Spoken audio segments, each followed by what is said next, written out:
Allah gives us universal lessons in the course of just telling a story. Everything in the Quran is of timeless value. There's lots of things that happen in a story, especially in a historical account, but Allah is very selective in telling a story, and He only tells us bits that are the most relevant for our guidance. So one thing that really struck out to me is when Moses had fled and he was in Madian, and he helped these two girls get water for their animals. And then they left, and their father asked, how did you get water so early? And he sent one of them back. And Allah actually, of all these details, like you would imagine Allah would highlight details about like Judgment Day or the battle between the Pharaoh and Moses, or when he was able to come back and challenge, or how he escaped, like big details. But in the middle of all of that, in the final revelation of Allah, Allah takes the time out to mention this little, what seems like a minor detail. وَجَاءَتْ إِحْدَاهُمَا تَمْشِي عَلَى اسْتِحْيَاءٍ. One of them came all the way, walking. Now there's two ways to translate this. She came walking shyly, like in a shy way, and she came walking over to him despite being shy.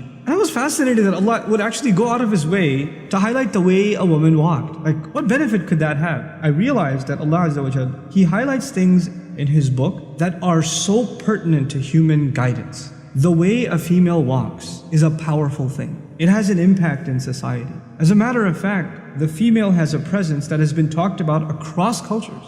Just her presence has a power, has an awe. It inspires something. At the very least, it catches the attention of the male, but there's more to it than that. There's actually a psychological, even a spiritual effect when there's the presence of a woman and when she's walking by. This is something societies were so aware of that in many cultures, the elite women of a society were actually kept hidden away. Like in Korean society, old Korean society, for example, they wouldn't go out until the nighttime, the elite women. It has nothing to do with Islam. It's just they were aware of the power of the presence of women. And so Allah Azza wa Jal describes, and He's highlighting to women and to men, the effect the role of a woman in public can have. And yet at the same time, Islam is not saying keep women indoors because they have too much of an effect. They have too much of an impact.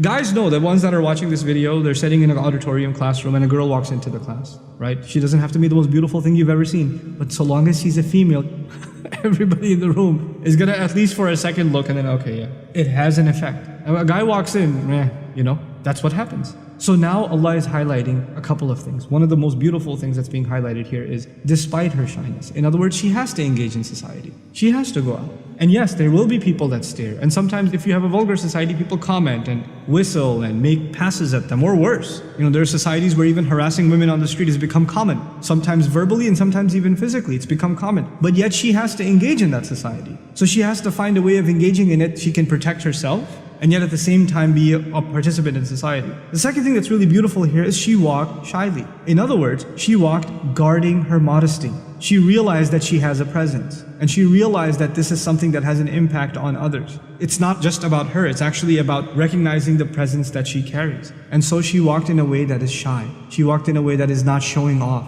or is not provocative as to get the attention. And she's walking over to a young man, as a matter of fact in this case, ala istihya. A female must recognize the power that she has. And so even the way in which a woman walks is highlighted in such a subtle, beautiful way. And it's not like this girl was shy. It's not. She walked over by herself to this strange man and said, Inna abi yad'uka liyajziyaka ajra ma saqayta lana. My dad's calling you, okay? He wants to pay you for the services you provided. And if she was all that shy and scared, she would have called her sister, and at least two of them would have come. But she came by herself. And her dad was confident enough in her to send her by herself. So there's this amazing balance between confidence and engagement, even when you're on your own, and at the same time holding on to your modesty. All of it captured in just the way that she walked. It's incredible.